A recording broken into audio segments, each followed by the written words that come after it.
Bonjour! Dans cette vidéo, je te propose une heure de révision efficace pour préparer un bac blanc de physique-chimie ou ton épreuve finale, avec 5 exercices tombés à la session 2025. On va revoir ensemble des notions incontournables comme les titrages, la conductimétrie, la mécanique, le circuit RC ou encore la radioactivité. Pour chaque exercice, tu retrouveras une correction détaillée, des rappels de cours, des méthodes et des astuces pour bien t'aider et progresser. Tu peux utiliser le chapitrage de la vidéo pour aller directement vers ce qui t'intéresse. Et si tu souhaites que je te prépare des exercices sur d'autres thèmes, dis-le moi en commentaire. Allez, on se motive et c'est parti. Protocole de dilution, calcul de concentration d'une solution fille, titrage conductimétrique ou encore calcul d'incertitude et de z-score. Voilà le programme de ce nouvel exercice du bac que je t'ai sélectionné pour réviser toutes ces notions fondamentales à bien maîtriser.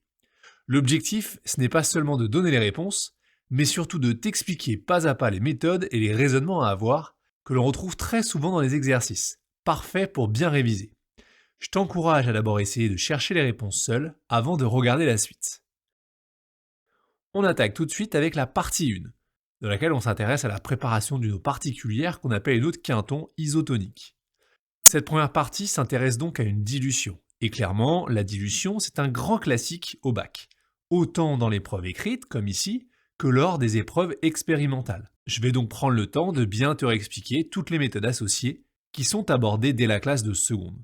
Diluer une solution, c'est rendre une solution moins concentrée en soluté. Autrement dit, lors d'une dilution, on part d'une solution mère, celle de départ, qui est plus concentrée, et à partir de cette solution, on prépare une solution fille qui sera elle plus diluée, car on va y ajouter du solvant, le plus souvent de l'eau distillée. Lors de la lecture de l'énoncé de cet exercice, cette phrase doit particulièrement attirer ton attention. Diluer 5 fois, ça signifie que la concentration de la solution finale, de la solution fille, est 5 fois plus faible que celle de la solution de départ, de la solution mère. 5, c'est ce qu'on appelle le facteur de dilution, généralement noté avec la lettre F. Le facteur de dilution, il correspond au rapport entre la concentration de la solution mère et celle de la solution fille, ou de manière équivalente au rapport entre le volume final de solution préparée et le volume de solution mère prélevée. Il peut donc se calculer soit à partir des concentrations, soit à partir des volumes.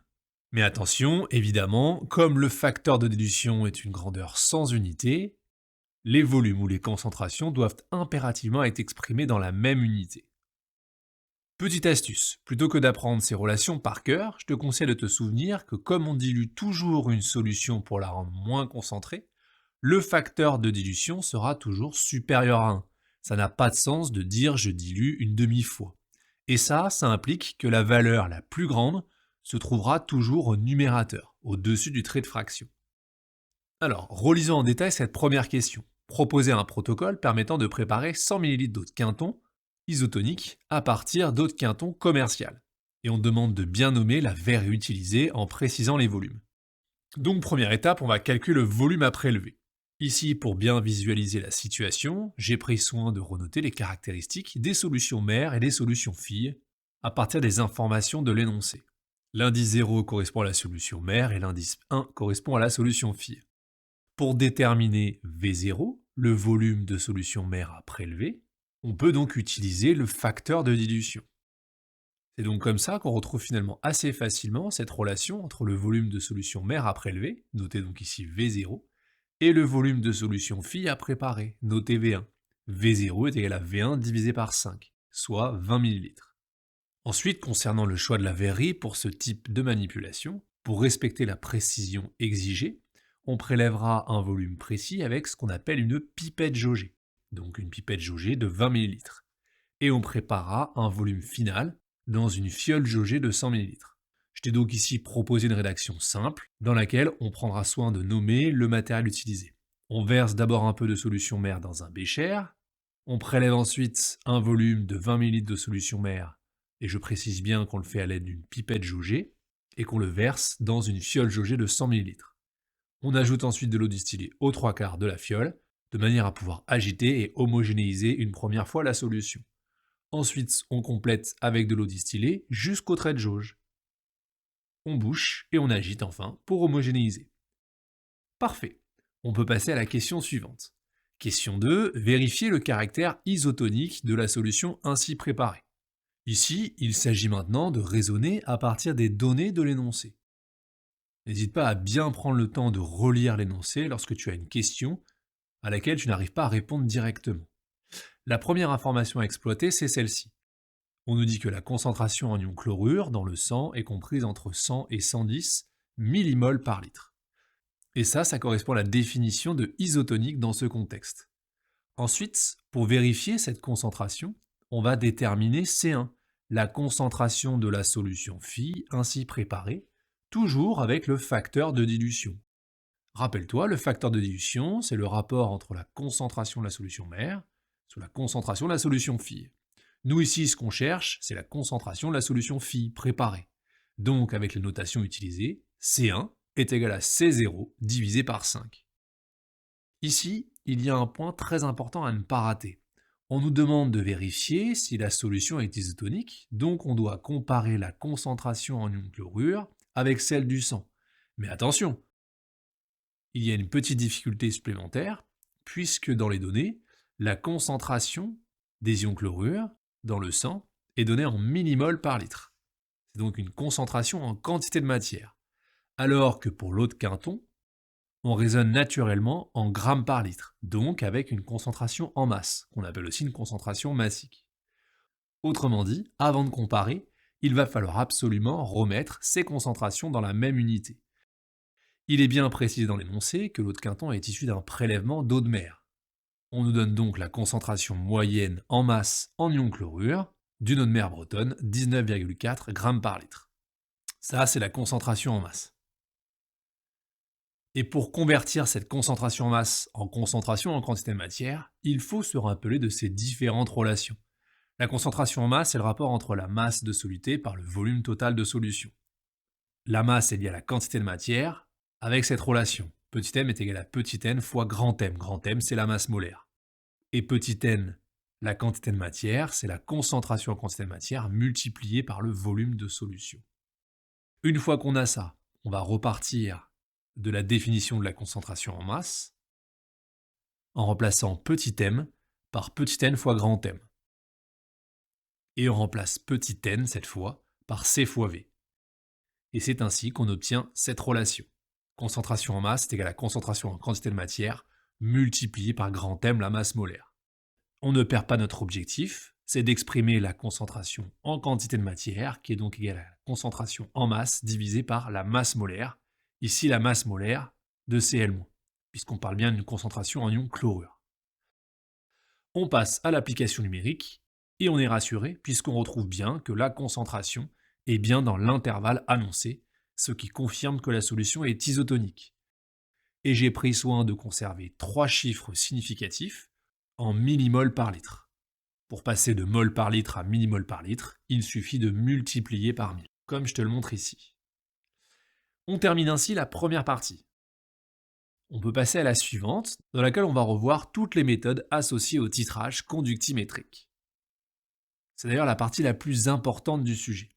Je te rappelle l'objectif global, déterminer la concentration en ion chlorure de l'eau de Quinton hypertonique cette fois. Dans la question numéro 3, on demande d'écrire l'équation de la réaction modélisant la transformation mise en jeu au cours du titrage. Là encore, c'est une relecture attentive de l'énoncé qui permettait de retrouver facilement cette équation de réaction, qui est très classique pour ce type de titrage. D'ailleurs, tu l'as très certainement déjà étudié lors des travaux pratiques. D'après l'énoncé, on nous dit que les ions argent et chlorure forment un précipité de chlorure d'argent, solide donc. La réaction peut être considérée comme totale, on va donc la modéliser à partir d'une équation de réaction avec une flèche simple, et non pas une double flèche ou un signe égal. D'ailleurs, petite astuce, n'hésite pas à t'aider d'un schéma, au brouillon éventuellement, comme je l'ai fait ici, lorsque tu exploites les informations d'un énoncé, avec la solution titrante placée dans la burette graduée, et la solution titrée placée dans le bécher. Ça permet de bien se représenter le titrage étudié. Attention, je te rappelle que les ions Na+, et NO3-, ce sont ce qu'on appelle des ions spectateurs. Ils n'interviennent pas dans l'équation de réaction. Question 4. C'est une question un peu plus difficile, mais je vais prendre soin de bien te la détailler puisqu'elle revient assez régulièrement dans des exercices. D'ailleurs, n'hésite pas à me dire en commentaire si ce format de vidéo, plus longue, avec des exercices complets, te sont utiles et si tu souhaites en avoir d'autres sur d'autres chapitres. Je prends régulièrement le temps de lire et de répondre à vos commentaires pour adapter mes vidéos à vos besoins. Allez, on reprend. On nous demande donc ici d'identifier les espèces chimiques représentées sur la simulation, que je t'ai remise là, parmi Na+, Cl-, NO3- et Ag+. La méthode générale à avoir, c'est celle-ci. Quand tu vois une évolution de concentration lors d'un titrage, pose-toi toujours ces questions. Quelle est l'espèce chimique qui est consommée pendant le titrage? Quelle est celle qui apparaît après l'équivalence? Est-ce qu'il y a des espèces chimiques spectatrices? Si on applique tout ça dans la situation étudiée, Cl- c'est le réactif titré. Donc tout naturellement, sa concentration va diminuer au fur et à mesure du titrage et elle va devenir nulle à l'équivalence. Les ions Cl- seront totalement consommés. On identifie donc bien ici l'espèce chimique A. Ensuite, Ag+, il est apporté par la solution titrante. Avant l'équivalence, Ag+, il est entièrement consommé, quand il arrive depuis la burette graduée. Alors qu'après l'équivalence, sa concentration va augmenter, il va être en excès, puisque Ag+, ne réagit plus avec Cl-, il n'y a plus de Cl- dans le milieu réactionnel. NO3-. NO3-, c'est un ion spectateur apporté par la solution de nitrate d'argent, et qui arrive donc de la burette graduée. Sa concentration va donc tout naturellement augmenter progressivement avec le volume de solution titrante versée. Représentation C. Et enfin on vérifie avec le dernier, Na+. Na+, c'est aussi un ion spectateur. Sa concentration reste constante tout au long du titrage, comme on néglige bien sûr dans ce type de titrage l'effet de dilution. On continue tranquillement. Question 5. Donnez l'expression de la ligne 5 du programme Python permettant de calculer la valeur du volume à l'équivalence, noté VE, en fonction de C1, C2 et V1. Là, on va se servir de la définition de l'équivalence, une définition à connaître par cœur. À l'équivalence, les réactifs ont été introduits dans les proportions stoichiométriques. Qu'est-ce que ça veut dire? Eh bien, ça veut dire qu'il ne reste ni d'ion chlorure, ni d'ion argent. À partir de la réaction support du titrage, que je t'ai renoté ici, on va bien regarder les nombres stoichiométriques associés à chacun des réactifs. Ici, ils sont tous égaux à 1. Cela signifie qu'une mole d'ion argent réagit exactement avec une mole d'ion chlorure. Donc, à l'équivalence, la quantité de matière d'ion chlorure argent ajoutée est égale à la quantité de matière d'ion chlorure présent initialement. Ce qui se traduit par cette relation.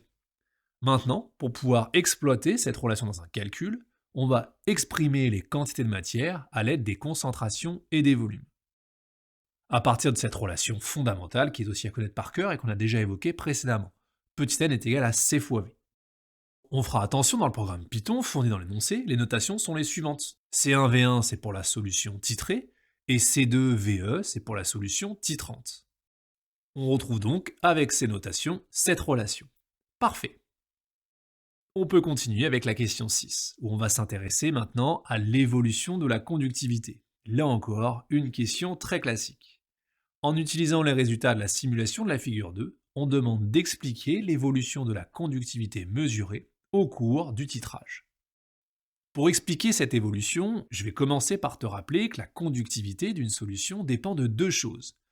Des ions présents en solution, mais aussi de la conductivité molaire ionique de chacun de ces ions. C'est pour cette raison qu'il faut s'intéresser à l'évolution des concentrations de toutes les espèces chimiques ioniques présentes dans le bécher au cours du titrage, aussi bien dans le réactif que dans les produits, mais également les espèces chimiques spectatrices.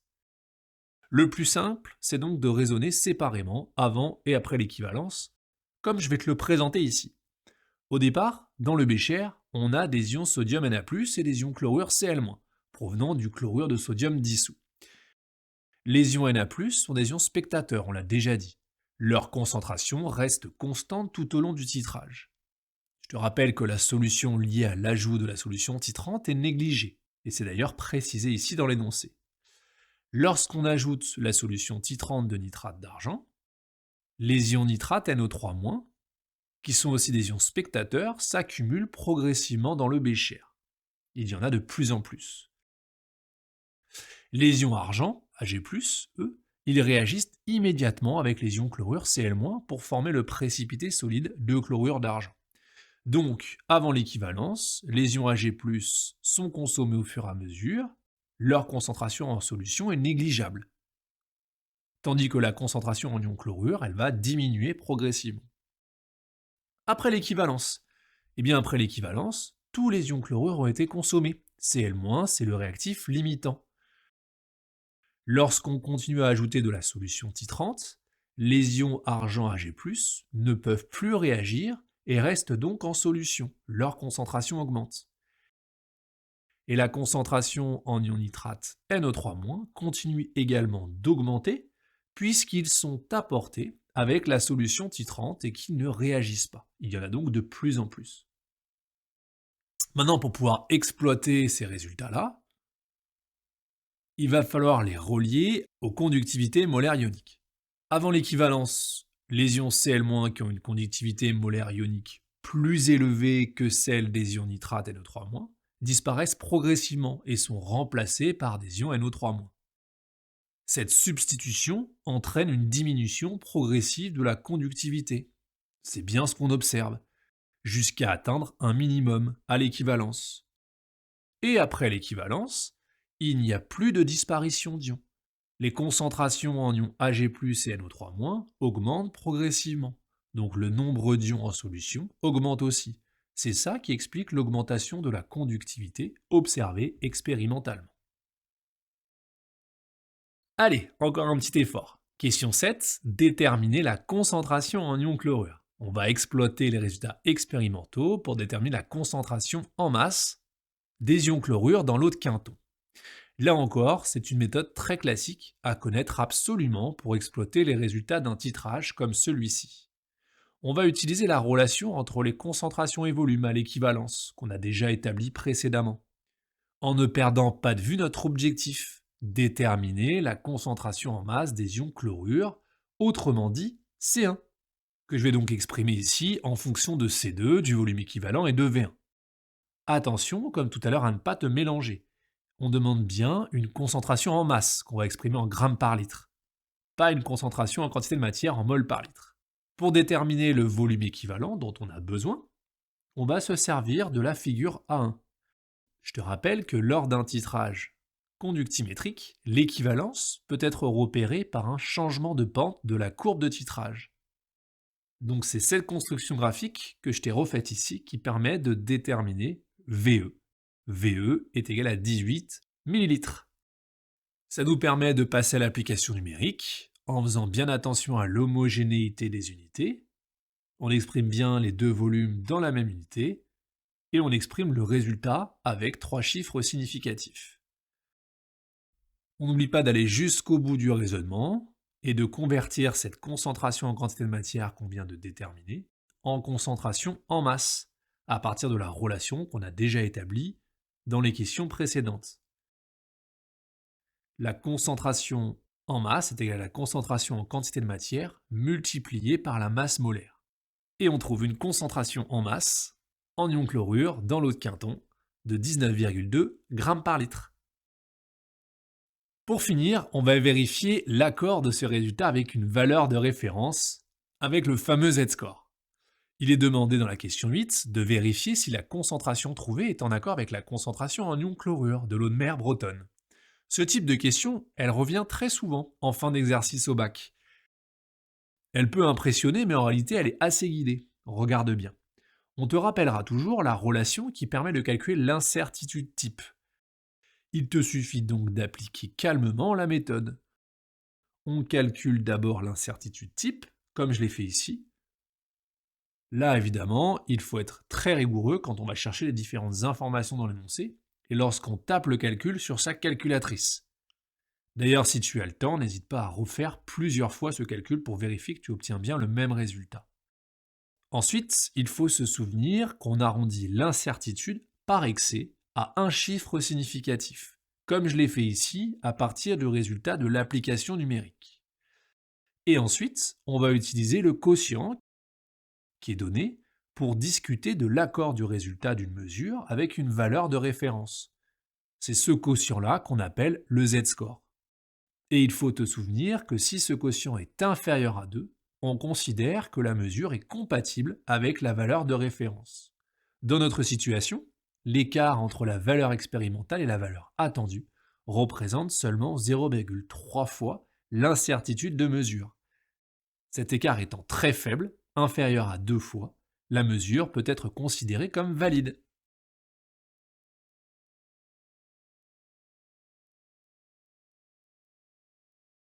Comment utiliser la deuxième loi de Newton pour étudier des mouvements dans un champ de pesanteur uniforme? C'est ce que je vais t'apprendre à faire dans cette vidéo. Pour ça, je t'ai sélectionné un sujet de bac très classique, dans lequel on va établir les équations horaires du mouvement. Je vais prendre le temps de bien te détailler toutes les méthodes à maîtriser, étape par étape, avec les vecteurs, les projections et leurs coordonnées. N'hésite pas à mettre pause régulièrement pour t'entraîner à faire les calculs seul. C'est parti! On étudie ici le saut vertical d'une puce, observé expérimentalement, et on dispose d'un graphique représentant la vitesse verticale en fonction du temps. Dès la lecture de l'énoncé, plusieurs informations essentielles apparaissent.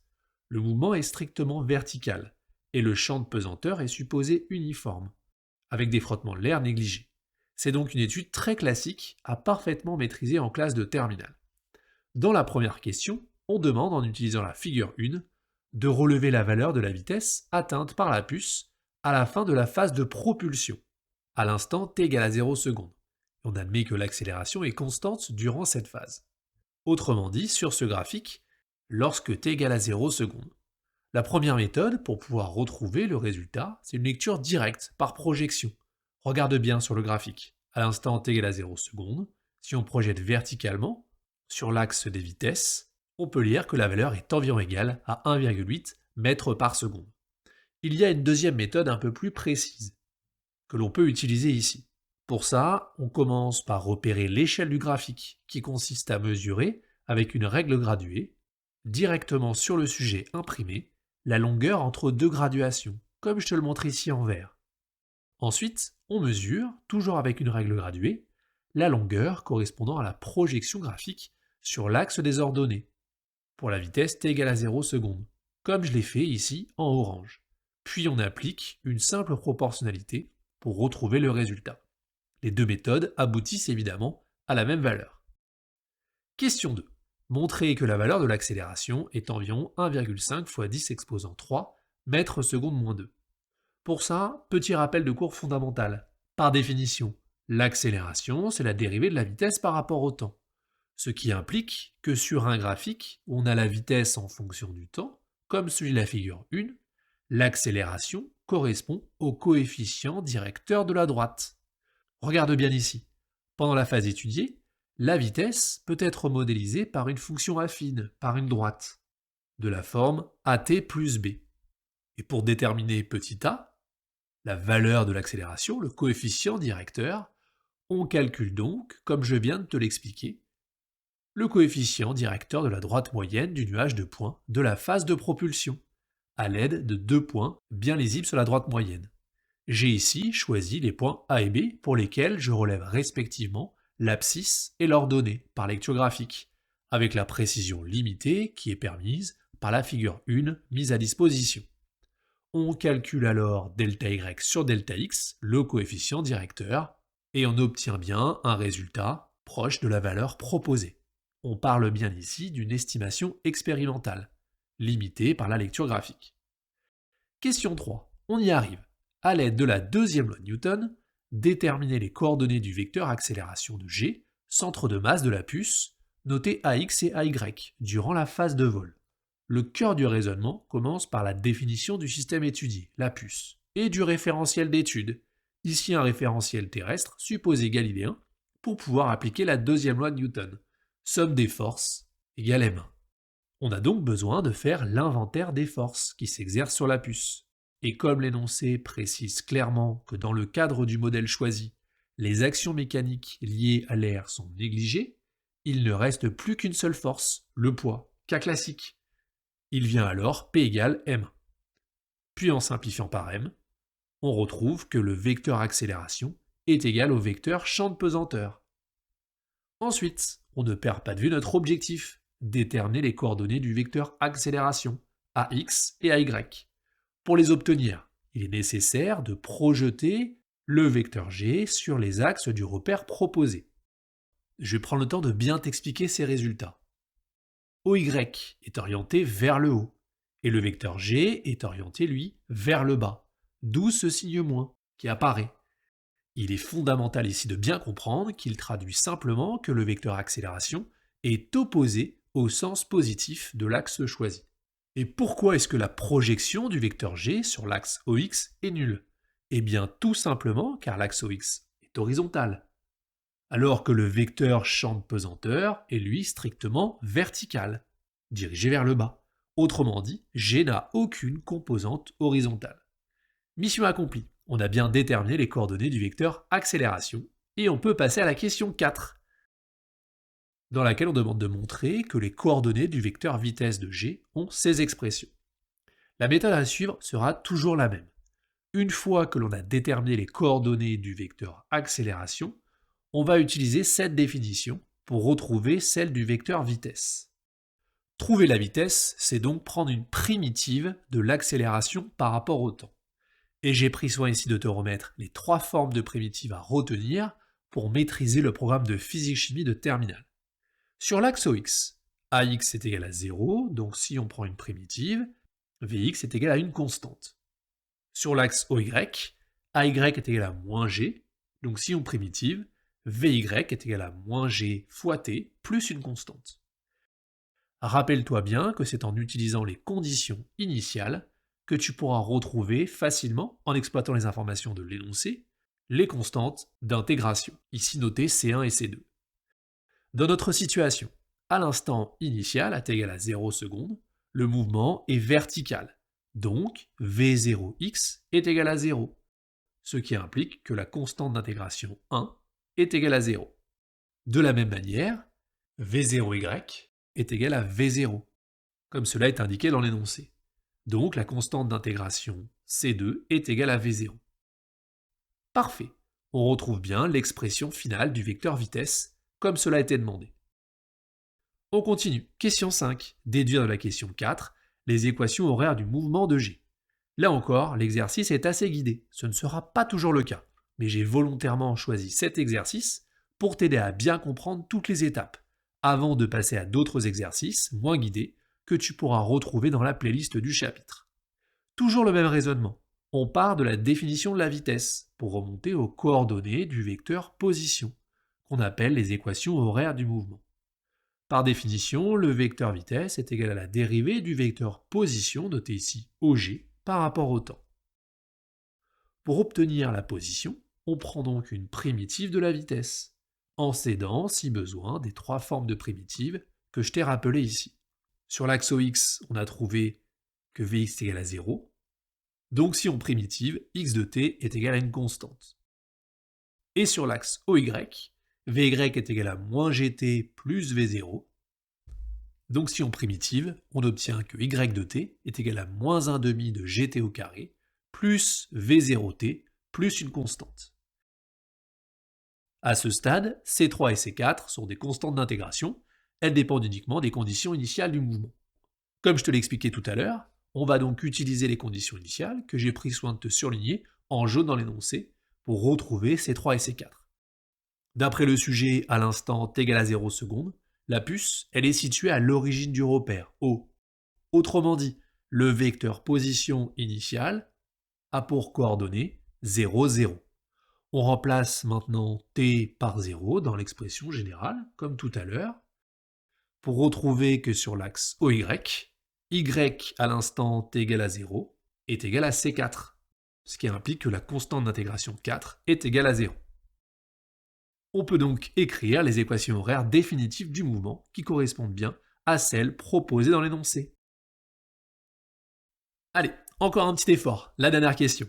On admet que la puce atteint le sommet de son saut à l'instant t max est égal à 0,17 secondes et on demande d'en déduire la hauteur y max atteinte par la puce au sommet de son saut et de commenter le résultat au regard de la situation. La première étape ici, c'est de bien choisir la relation à utiliser. On cherche une hauteur, donc une coordonnée verticale. On va donc utiliser naturellement l'équation horaire de la position verticale, que l'on a établie à la question précédente. C'est cette relation-là qui permet de connaître la position verticale à n'importe quel instant. La hauteur maximale correspond à la position de la puce au sommet de sa trajectoire. Comme le sommet est atteint à l'instant Tmax, il suffit de remplacer T par Tmax pour retrouver l'expression de Ymax. On remplace maintenant les valeurs numériques que j'ai pris soin de te surligner dans l'énoncé en faisant bien toujours attention à l'homogénéité des unités. Ici, aucune conversion n'est nécessaire. Après calcul, on trouve que Ymax est égal à 0,15 mètres et on va chercher à interpréter ce résultat. Pour ça, il était plus judicieux d'exprimer cette hauteur en centimètres, 15 cm. Cela signifie que la puce atteint une hauteur d'environ 15 cm au-dessus de son point de départ. On n'oublie pas de conclure en commentant ce résultat comme cela était demandé. Pour ça, on se replonge si besoin dans l'énoncé, qui indiquait une hauteur de saut proche de 30 cm. Le résultat que l'on obtient est donc environ 2 fois plus faible et est sous-estimé. Cela peut s'expliquer par plusieurs raisons. La vitesse initiale utilisée a pu être sous-estimée, et le mouvement réel de la puce est probablement plus complexe que le modèle théorique utilisé.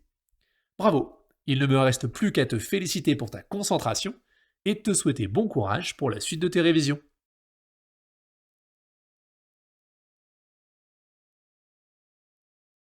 Bonjour!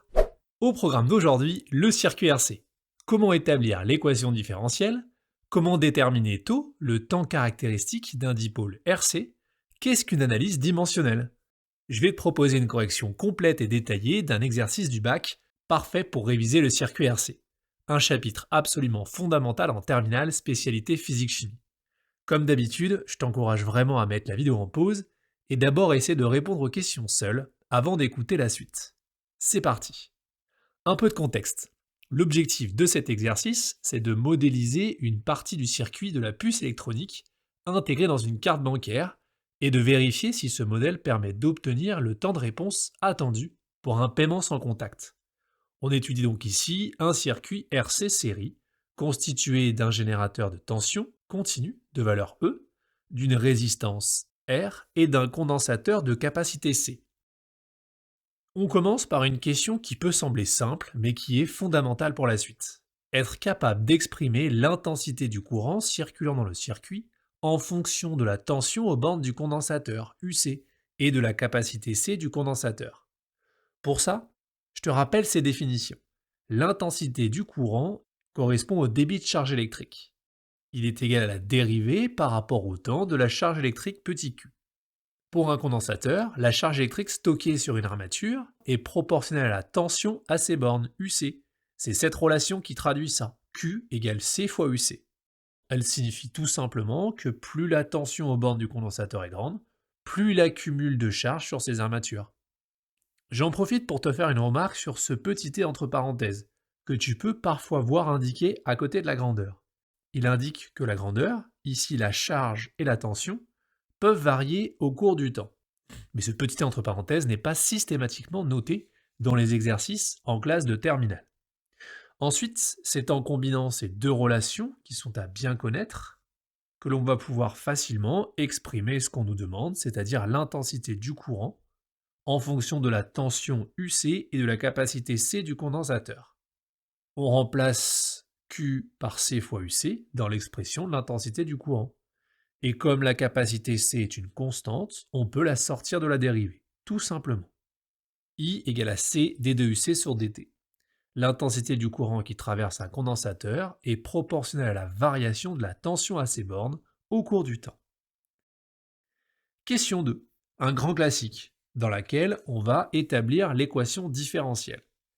Ici, on est guidé, puisqu'il est demandé de montrer que l'équation différentielle vérifiée par la tension UC aux bornes du condensateur s'écrit ainsi. On a donc sous nos yeux la ligne d'arrivée, et il va falloir expliquer le raisonnement qui permet d'y arriver. Pour ça, on va toujours procéder en 3 étapes. Première étape, pense à la loi des mailles. On repère pour ça arbitrairement un sens pour la maille et on applique la loi suivante. Dans une maille orientée, la somme des tensions est nulle. Ici, dans le sens de la maille, on va compter plus E, moins UR, moins UC. Donc ça, c'est égal à 0.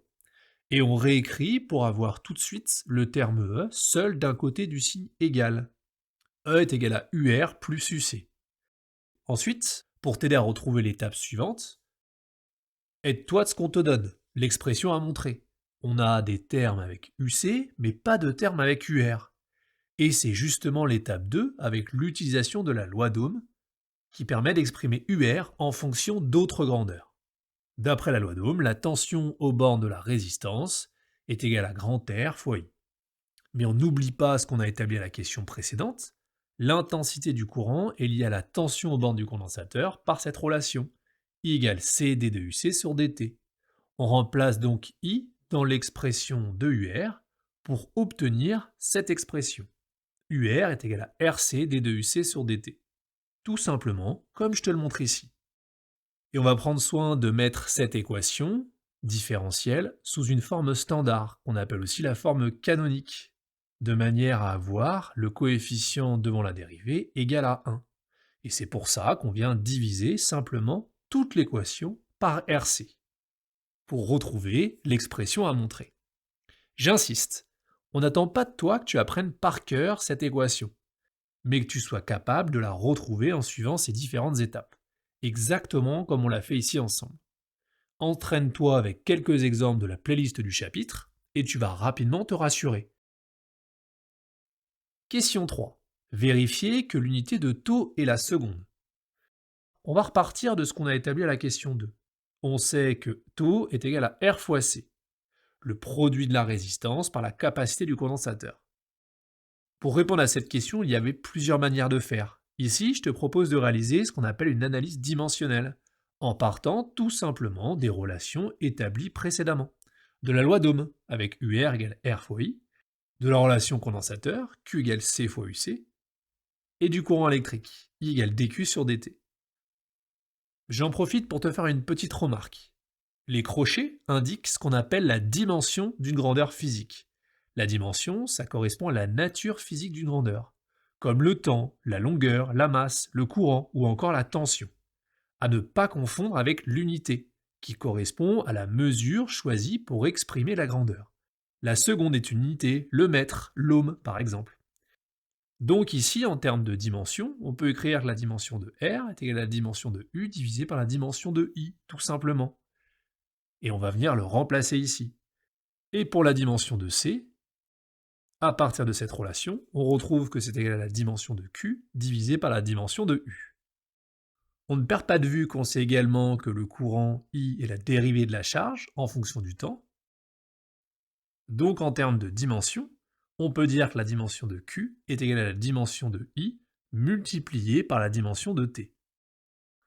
Maintenant, il ne reste plus qu'à simplifier, pour retrouver que la constante de temps τ est homogène à une durée et s'exprime donc bien en secondes. Si tu es arrivé jusque-là, je te félicite pour ta concentration. J'espère que mes explications sont claires, et si tu as des questions, n'hésite pas à les poser en commentaire. Question 4. On revient à une question plus classique, dans laquelle on va devoir vérifier la forme d'une solution de l'équation différentielle. C'est ça que tu dois savoir faire dans ce chapitre. On va te donner une solution, et on te demande si elle vérifie l'équation différentielle. La méthode, elle n'est pas très compliquée, mais il faut être bien rigoureux lors des calculs. Regarde bien ici. Pour vérifier que cette expression de UC vérifie cette équation différentielle, on va tout simplement d'abord calculer d de UC sur dt, puis on viendra additionner UC divisé par τ, de manière à vérifier que l'on retrouve bien que c'est égal à E divisé par τ. Autrement dit, que cette expression est solution de l'équation différentielle.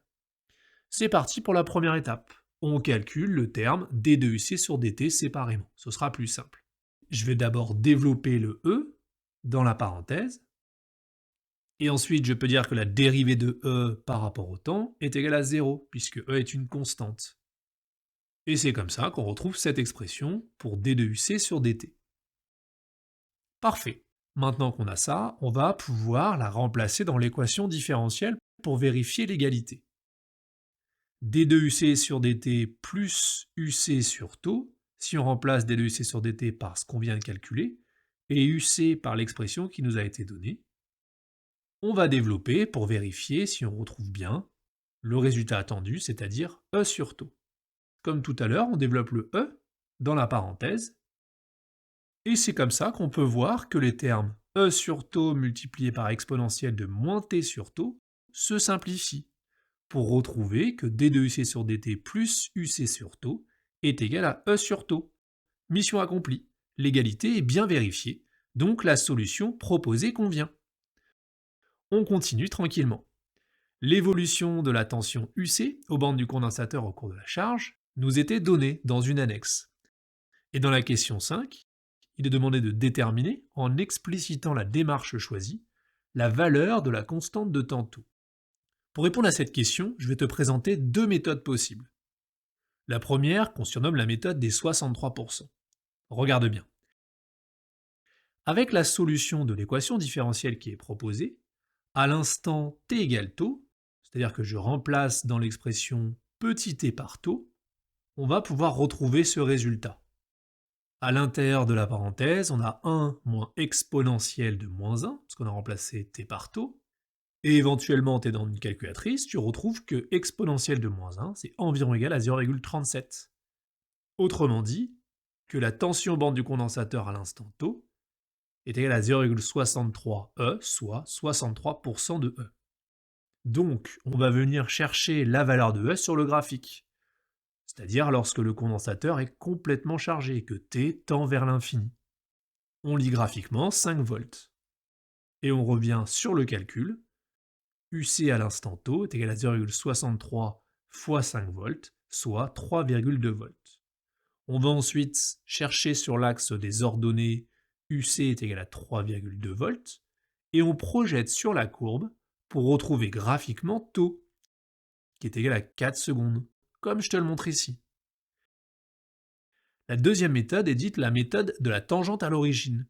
On peut, pour retrouver taux, tracer la tangente à la courbe au point d'origine t égale 0 secondes.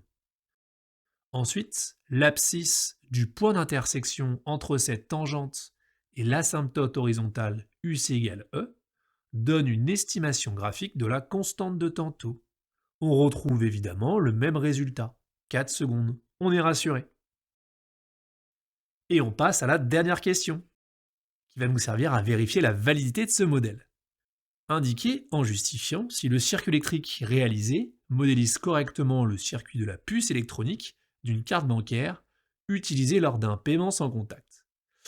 Alors, ce que je te conseille, c'est qu'après de longues minutes de réflexion sur les questions précédentes, il peut être important, y compris lors d'une évaluation le jour du bac, et particulièrement lorsque tu bloques sur une question, de prendre le temps de relire tranquillement les énoncés et le contexte de l'exercice. Ici, l'énoncé précise que le temps de réponse du circuit est égal à la constante de tantôt. Or, on vient d'estimer graphiquement que taux est égal à 4 secondes.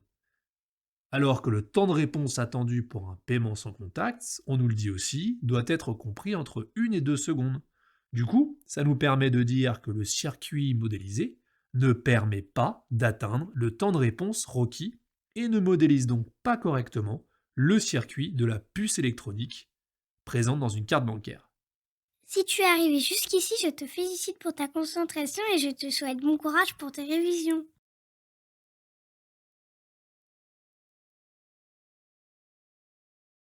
Bonjour! Si tu veux réviser la radioactivité pour le bac, tu es au bon endroit. Dans cette vidéo, je vais te proposer une correction détaillée avec des rappels de cours que tu dois bien maîtriser et des conseils pour réussir cet exercice.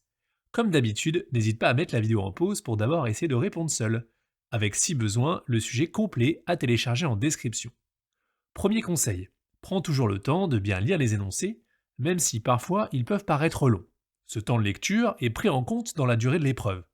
Dans un exercice du bac, tu retrouveras toujours une première partie avec le contexte de l'exercice et son objectif. Ici, on va étudier l'intérêt du combustible MOX utilisé dans les réacteurs nucléaires. Et on retrouvera aussi sur le sujet une série de données qui vont nous être utiles pour répondre aux questions. Du coup, deuxième conseil, lorsque tu bloques sur une question, prends le temps, là encore, de relire l'énoncé et d'analyser les données à ta disposition. Ce sont tes alliés qui t'aideront à retrouver les démarches à suivre pour répondre. Allez, c'est parti pour la correction détaillée et les rappels de cours. Question 1. Donnez la composition du noyau d'uranium-235. Une question de cours classique, pour commencer en douceur. C'est l'occasion de te rappeler qu'un noyau est caractérisé par son numéro atomique, Z, qui correspond au nombre de protons, et de son nombre de masse, A, qui correspond à la somme des protons et des neutrons. Et toi, tu dois être capable, à partir de la représentation symbolique d'un noyau, cette notation AXZ, de déterminer sa composition. Pour la composition d'un noyau, comme je viens de te le dire, le nombre écrit en bas, à gauche, Z, correspond au nombre de protons. Et pour obtenir le nombre de neutrons, il faut effectuer la soustraction A moins Z, le nombre d'en haut moins le nombre d'en bas.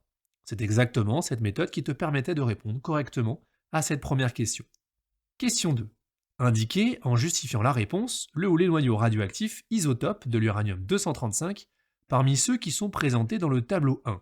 Là encore, c'est une question de cours. Par définition, deux isotopes d'un élément ont le même nombre de protons mais un nombre de neutrons différent. Autrement dit, ils ont le même numéro atomique Z, le nombre écrit en bas, mais un nombre de nucléons A différent en haut. Et on prend bien soin de rappeler la définition d'un isotope dans la rédaction de la réponse pour la justifier, comme cela a été demandé clairement.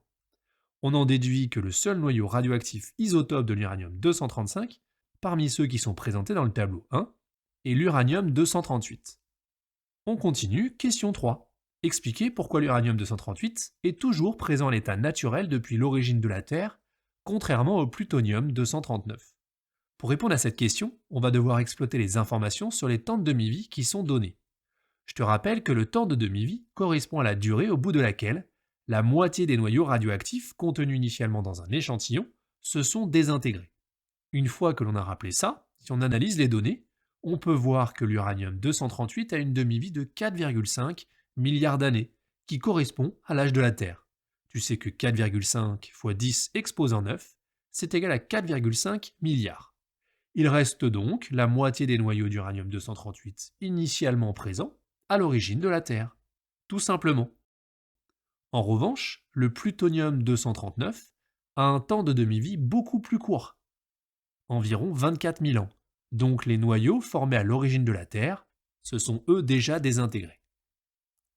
On termine ainsi cette première partie qui était essentiellement consacrée à des définitions de cours.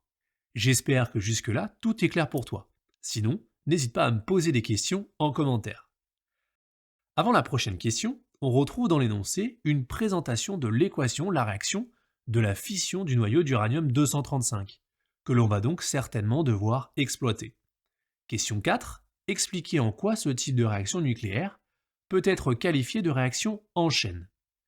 C'est l'analyse de l'équation de la réaction de la fission du noyau d'uranium-235 qui permet d'identifier que des neutrons sont produits, comme je te le montre ici. Tu ne retrouves pas nécessairement de définition de cours sur la réaction en chaîne, mais tu devais être capable de reconnaître ici une réaction de fission nucléaire avec un noyau lourd fragmenté en deux noyaux plus légers. Et une fission libère une grande quantité d'énergie et des neutrons. C'est comme ça que l'on pouvait en déduire que cette réaction peut être qualifiée de réaction en chaîne. Pourquoi ? Eh bien parce qu'elle produit des neutrons qui peuvent eux-mêmes provoquer de nouvelles fissions d'autres noyaux d'uranium-235, entraînant donc une succession de réactions sans intervention extérieure. Question 5. Écrire à l'aide du diagramme NZ du document 1 les trois équations des réactions successives permettant de passer de l'uranium-238, qui est ici, au plutonium-239, qui est là, puis donner le nom de la particule émise lors d'une désintégration β-. Même si ces connaissances n'étaient pas indispensables pour répondre, j'en profite ici pour te faire quelques rappels sur le diagramme NZ. Parmi les isotopes possibles d'un élément, seuls certains sont stables. Les autres, qui sont instables, se désintègrent spontanément. C'est ça qu'on appelle des noyaux radioactifs. Et le diagramme NZ, qui a cette allure, représente le nombre de neutrons, grand N, en fonction du nombre de protons, grand Z. Il permet de visualiser les isotopes stables et instables. On appelle vallée de la stabilité l'ensemble des noyaux stables, représenté ici en rouge. Le type de désintégration que subissent les noyaux instables, alpha, bêta- ou bêta+, dépend de leur position par rapport à la vallée de la stabilité. Ici, c'est une lecture attentive de l'énoncé qui t'aidait pour répondre. Regarde bien. On nous dit que le plutonium-239 contenu dans le combustible usé est issu des noyaux d'uranium-238, qui par capture d'un neutron peuvent se transformer en uranium-239. L'uranium-239 peut ensuite subir deux désintégrations β- successives, conduisant au plutonium-239. Finalement ici, il faut traduire cet énoncé par des équations de réaction correspondantes. On part donc d'un noyau d'uranium-238 et on commence, comme cela est suggéré, par la capture d'un neutron. En veillant bien à respecter les lois de conservation du nombre de masse A et du nombre de charges Z, qu'on appelle aussi parfois les lois de Soddy. Ensuite, à partir du nouveau noyau d'uranium-239 obtenu, il y a une désintégration β-, qui nécessitait de se souvenir qu'une désintégration β- s'accompagne de l'émission d'un électron, sans oublier de préciser le nom de cette particule comme cela est demandé.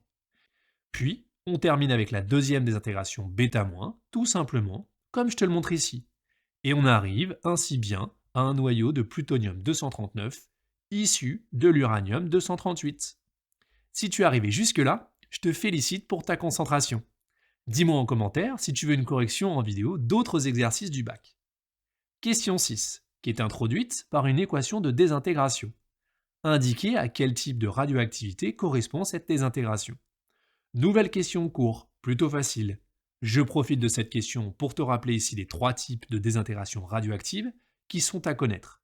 Ici, en analysant l'équation de la réaction de désintégration du plutonium-239, tu devais être capable d'identifier la formation d'un noyau d'hélium-4. Et c'est ça qui te permettait d'en déduire qu'il s'agit d'une réaction de radioactivité alpha.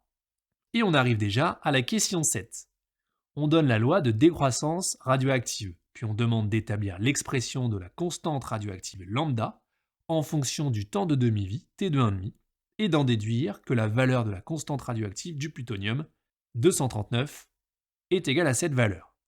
Pour répondre à cette question, il fallait donc utiliser la loi de décroissance radioactive et la définition du temps de demi-vie pour pouvoir établir cette relation.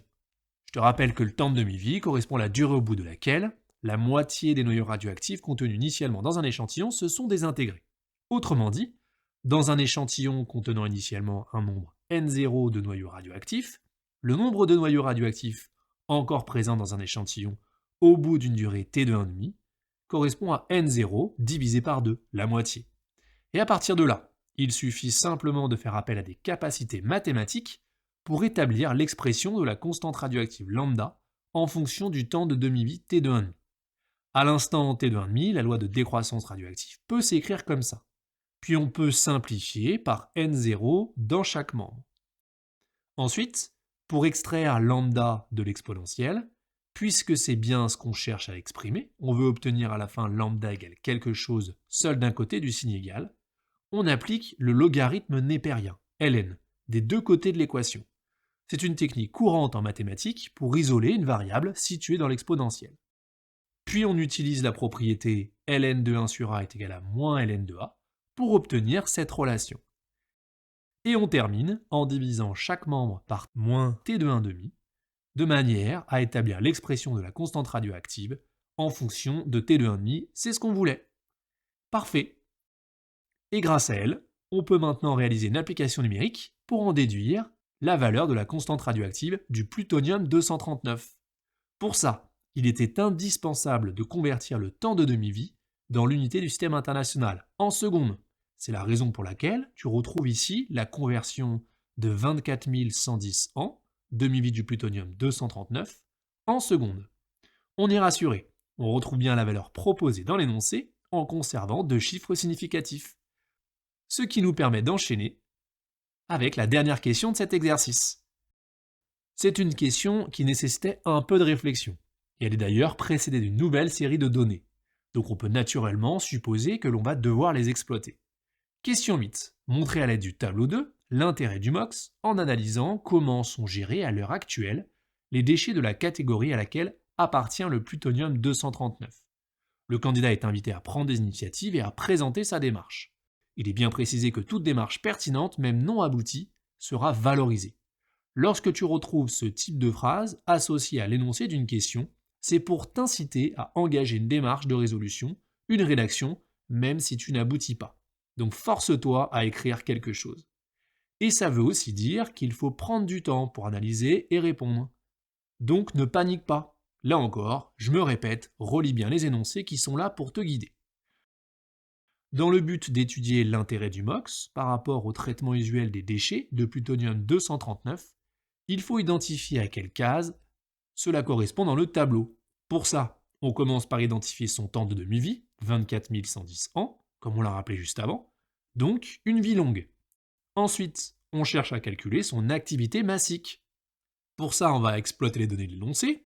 On nous donne l'activité A d'un échantillon radioactif, qui correspond au nombre de désintégrations par seconde exprimé en becquerel, et qui est lié au nombre de noyaux radioactifs grand N présents dans l'échantillon, avec cette relation. Ici, il fallait bien identifier l'échantillon considéré, c'est 1 gramme.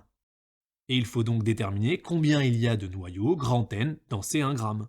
C'est pour cette raison que tu retrouvais dans les données la masse molaire du plutonium et la valeur du nombre d'Avogadro. Dis-toi bien que s'il y a des données, c'est très certainement parce que tu vas avoir besoin de les exploiter. Donc si tu es bloqué, concentre-toi sur elles pour t'aider à retrouver la démarche à suivre. Grand N est égal à petit n fois Na, et avec petit n, la quantité de matière qui est égale à la masse divisée par la masse molaire, on retrouve bien cette relation. AT égale 0 secondes, juste après sa production. Avec cette application numérique, on détermine ainsi l'activité d'un échantillon de 1 gramme. Et ici, aucune conversion n'était nécessaire. C'est grâce à ce résultat-là qu'on va pouvoir finir de positionner le plutonium-239 dans ce tableau.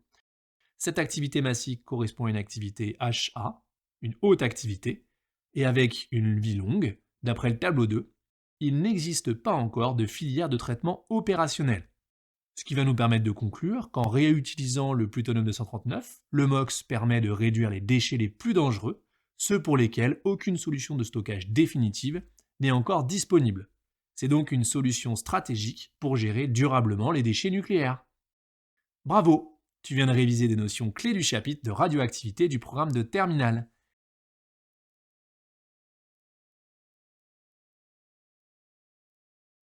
Bonjour! Si tu cherches un sujet pour réviser la mécanique des fluides, tu es au bon endroit. On en attendait un depuis longtemps et ce premier sujet du bac de la session 2025 nous a gâtés puisqu'il nous propose un exercice complet pour réviser la poussée d'Archimède, le débit volumique ou encore la relation de Bernoulli. Je t'encourage à d'abord essayer de le faire par toi-même avec le sujet que tu pourras télécharger en description si besoin. Je vais te proposer comme d'habitude une correction détaillée avec des rappels de cours, les pièges à éviter et quelques astuces pour bien t'aider dans tes révisions. C'est parti! L'objectif de cet exercice est d'étudier la flottabilité d'une telle bouée, dans la première partie que l'on va tout de suite commencer, puis d'évaluer le temps nécessaire à l'amélioration de la qualité de l'eau par un aérateur à jet dans la deuxième. On retrouve comme souvent une figure qui représente la fameuse bouée et tout un tas de données qu'on ne manquera pas de bien exploiter à travers les différentes questions. Question 1. Nommer les 2 forces exercées sur la bouée supposée à l'équilibre, puis les représenter sans souci d'échelle sur un schéma annoté. Comme tu le vois sur l'image, et comme cela est précisé dans le texte d'introduction, la bouée est en partie immergée dans l'eau. Mais au lycée, lors des études mécaniques, on peut simplifier la représentation du système étudié par un point. C'est ce qu'on appelle la mécanique du point. Tu pouvais donc tout simplement représenter le système par un point sur lequel on va prendre soin de représenter, comme cela est demandé, chacune des 2 forces par un vecteur ayant une norme, une direction et un sens. Il n'était pas indispensable de redessiner la bouée. Les 2 forces exercées sur la bouée, supposées à l'équilibre, sont donc le poids, qui est une force verticale, dirigée vers le bas, et la poussée d'Archimède, notée ici πa, force verticale, dirigée vers le haut. On va y revenir plus en détail dans la question suivante, mais tu dois bien savoir que tout corps totalement immergé dans un fluide, au repos, est soumis à une force verticale, dirigée vers le haut, égale à l'opposé du poids du volume de fluide déplacé. C'est ça qu'on appelle la poussée d'Archimède. Et comme il est précisé qu'on est à l'équilibre, cela permet d'affirmer que ces forces ont la même direction, la même valeur et des sens opposés. Elles se compensent. On a donc cette expression vectorielle. Le poids plus la poussée d'Archimède est égal au vecteur nul. Ce qui implique que sur ton schéma, chaque vecteur a la même norme. Fais bien attention à ça. Question 2. Déterminer la valeur, notée Vim, du volume immergé de la bouée à l'équilibre. On continue dans l'étude mécanique de cet équilibre. À l'équilibre, on a donc cette égalité vectorielle, comme on vient de le dire. Donc le vecteur poids est opposé au vecteur poussée d'Archimède. Et je t'ai remis ici le petit rappel de cours sur la poussée d'Archimède. Je te conseille de prendre soin de bien utiliser les notations de l'énoncé, donc πa pour la poussée d'Archimède, subie par la partie immergée de la bouée, qui est égale à l'opposé, d'où ce signe moins, du poids du fluide, donc ici de l'eau, déplacé par son immersion.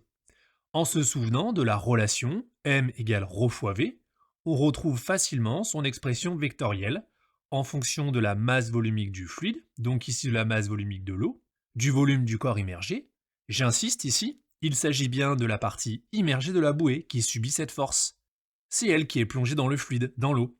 Et c'est pour cette raison que l'on utilise ici le volume immergé et pas le volume total de la bouée. Je remets également ici l'expression du poids de la bouée. Je te rappelle que ces deux forces sont de même direction, de sens opposés, mais leurs normes, on parle aussi de valeurs, sont égales. On remplace alors par leur expression, et on simplifie par G, pour isoler ensuite le volume immergé, tout simplement. Et il est bien demandé dans la question de déterminer la valeur, donc on termine avec une application numérique. Pour ça, je te conseille, comme souvent, de bien analyser l'énoncé pour aller extraire les informations dont tu as besoin. Ici, c'est la masse de la bouée que l'on cherche et la masse volumique de l'eau.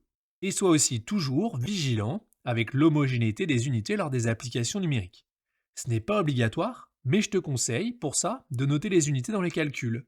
On divise ici des kilogrammes par mètre cube. Le résultat s'exprime donc bien en mètres cubes. Aucune conversion n'était nécessaire. Par contre, il est indispensable d'écrire l'unité du résultat à la fin de ton calcul, comme je l'ai fait ici. On continue tranquillement avec la question 3. En déduire la proportion du volume immergé par rapport au volume total de la bouée, et on demande de commenter. Une question plutôt facile, pour finir cette première partie. Petite astuce, quand on lit dans la question par rapport à, ça sous-entend divisé par. Par exemple, le volume immergé par rapport au volume total, on calcule donc volume immergé divisé par volume total. Et on trouve un résultat de 15%. On n'oublie pas de commenter le résultat comme cela est demandé. Une lecture attentive de l'énoncé permettait de retrouver un commentaire simple. La bouée est immergée à 15% de son volume, ce qui est bien inférieur aux 20% annoncé et qui est conforme à la condition annoncée. Cela permet de garder les instruments hors de l'eau, assurant leur bon fonctionnement. Et on termine ainsi cette première partie. J'espère que jusque-là, tout est clair pour toi. Sinon, n'hésite pas à me poser des questions en commentaire. Prêt pour le débit volumique et la relation de Bernoulli? On y va. Partie 2, traitement de l'eau. Question 4. Recopier la formule permettant de calculer le débit volumique en justifiant la réponse par une analyse dimensionnelle ou une analyse des unités. Comme cela est suggéré dans la question, tu as plusieurs manières pour répondre. Je te présente ici celle qui me semble être la plus simple. On partira pour ça d'une connaissance du cours à avoir. Le débit volumique est une grandeur qui s'exprime en mètres cubes par seconde. Unité de volume par unité de temps. Mais si tu étais malin, tu avais peut-être repéré dans la question suivante qu'on te la donnait cette unité, l'unité du débit volumique. C'est pour ça que je te répète souvent que lorsque tu es bloqué, ton meilleur allié, c'est l'énoncé. Prends le temps de bien le relire, même s'il te paraît parfois complexe lors d'une première lecture. À partir des grandeurs proposées dans les formules, on peut prendre soin d'identifier les différentes unités. La vitesse s'exprime en mètres par seconde, la section, on parle aussi parfois de surface, s'exprime en mètres carrés. La vitesse v au carré s'exprime en mètres carrés seconde moins 2. Avec ça, on pouvait alors facilement, avec une analyse des unités, en déduire que la relation débit volumique est égale à surface fois vitesse convient. Mètre carré fois mètre par seconde, on obtient bien mètre cube par seconde. Ce n'était pas indispensable de l'écrire, mais je te précise à l'oral qu'en divisant une vitesse par une surface, on obtenait en termes d'unité mètre moins 1, seconde moins 1, ce qui ne convient pas. Et en multipliant v au carré et s, on obtenait mètre exposant 4, seconde moins 2, ce qui ne convient pas non plus. On arrive maintenant à la question 5. Montrer par un calcul que la valeur du débit volumique de l'eau dans la canalisation est égale à 1,3 fois 10 exposant moins 2 mètres cubes par seconde. Avant de se lancer dans la rédaction de cette question, petit rappel de cours. Concernant la conservation du débit volumique. Lors d'un écoulement en régime permanent, le débit volumique est conservé. Ça veut dire qu'il est le même en chaque point, quelle que soit la section. On a donc cette égalité. C'est d'ailleurs bien précisé ici dans l'énoncé que l'on considère que l'eau est un fluide incompressible et que le régime est permanent. Et ça va nous être utile par la suite. Du coup, on va tout simplement devoir utiliser cette relation que l'on vient d'identifier. Je note son expression au point A. Pourquoi est-ce que je précise au point A?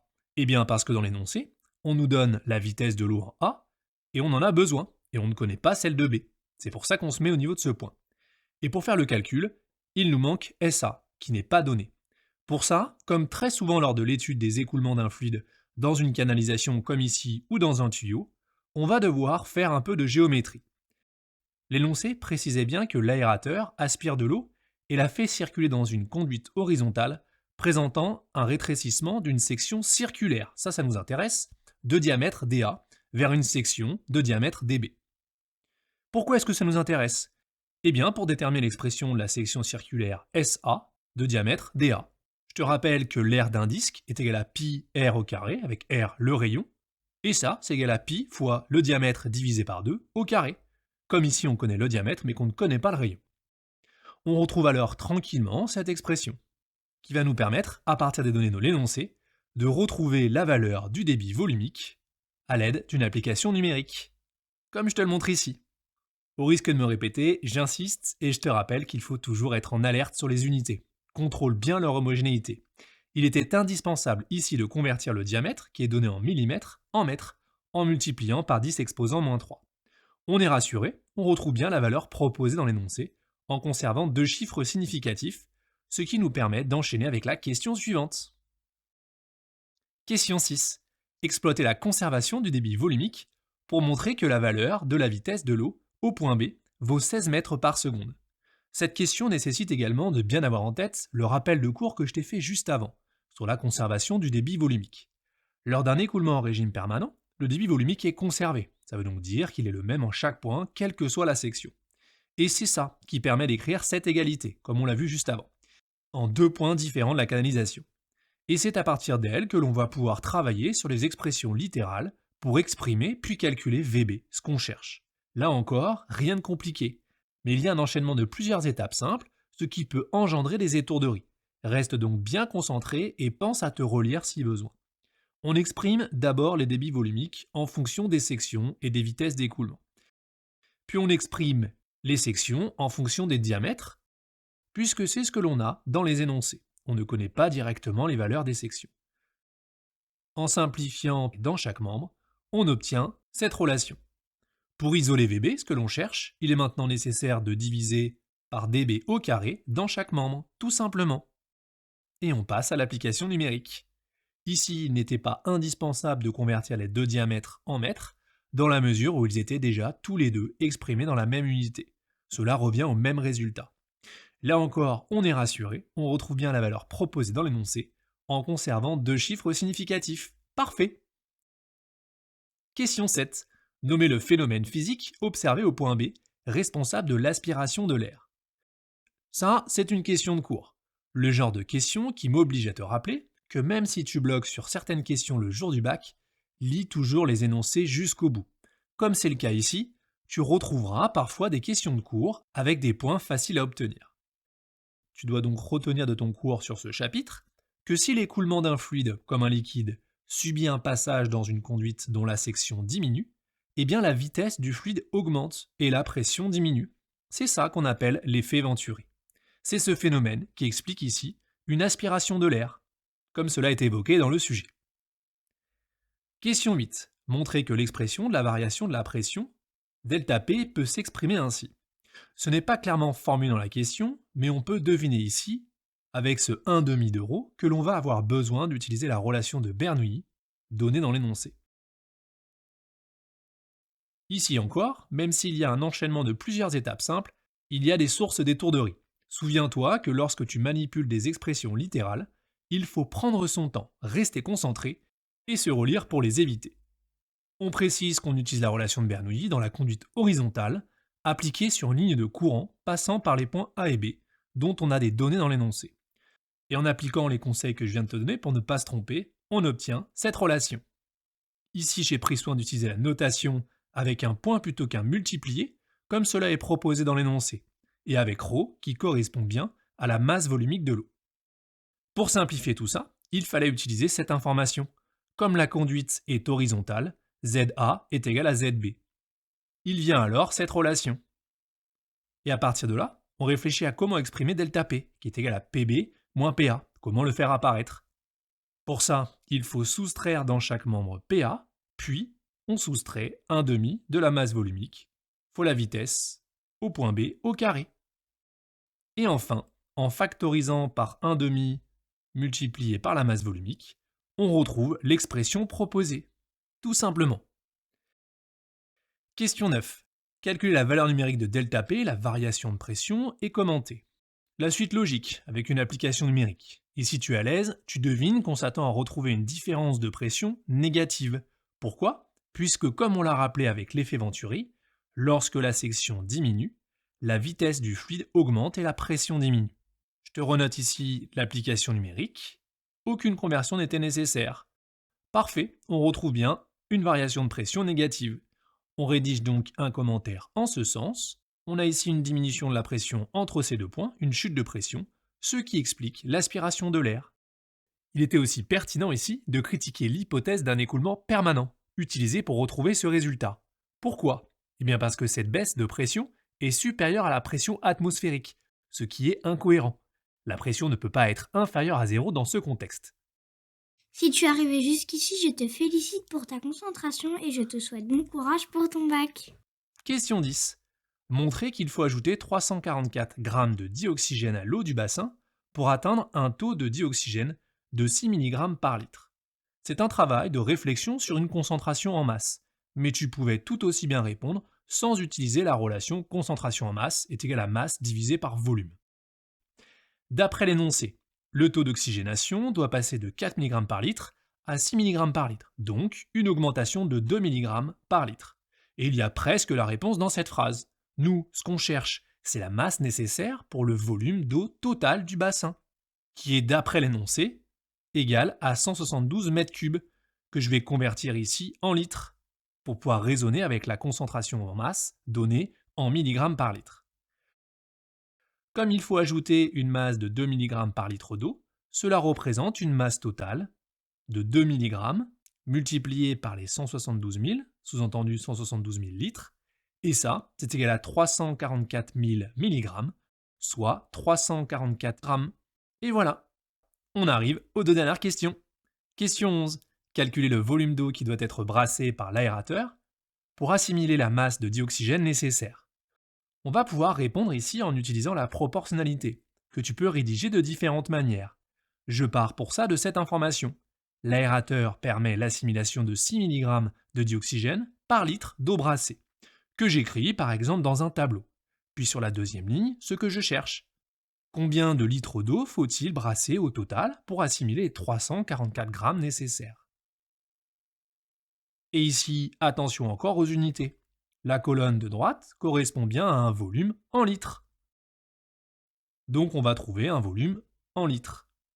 Après calcul, on trouve que le volume d'eau qui doit être brassé par l'aérateur pour assimiler la masse de dioxygène nécessaire est d'environ 57 000 litres, donc 57 mètres cubes. Et on arrive au bout. Question 12. Déterminer si l'oxygénation de l'eau peut être faite en moins de 2 heures dans ces conditions. Ici, on va raisonner sur le débit volumique. Donc je retourne chercher la valeur que l'on nous a demandé de vérifier tout à l'heure, à la question 5. Le débit volumique de l'eau, que tu pouvais d'ailleurs utiliser même si tu n'avais pas réussi à faire la question 5. Si tu ne te souviens pas de cette relation de ton cours, tu pouvais la retrouver à l'aide d'une analyse dimensionnelle, à l'aide des unités. Autre astuce, pense à te servir des unités dans les énoncés. Elles aussi, ce sont tes alliés. Le débit volumique, c'est donc égal à un volume divisé par une durée. On isole ici ΔT, pour déterminer la durée nécessaire pour l'oxygénation du volume d'eau brassée, donc des 57 mètres cubes. On exprime bien le volume en mètres cubes, puisque le débit volumique est donné en mètres cubes par seconde. Le résultat de cette durée est exprimé en secondes, que l'on prend soin de convertir en heures en divisant par 3600, comme il y a 3600 secondes dans une heure. Cela permet de l'interpréter et de conclure la rédaction de cet exercice. La durée nécessaire pour l'oxygénation du volume d'eau brassée est d'environ 1,2 heures, donc l'oxygénation de l'eau peut être faite en moins de 2 heures dans ces conditions. Bon courage pour tes révisions et à bientôt!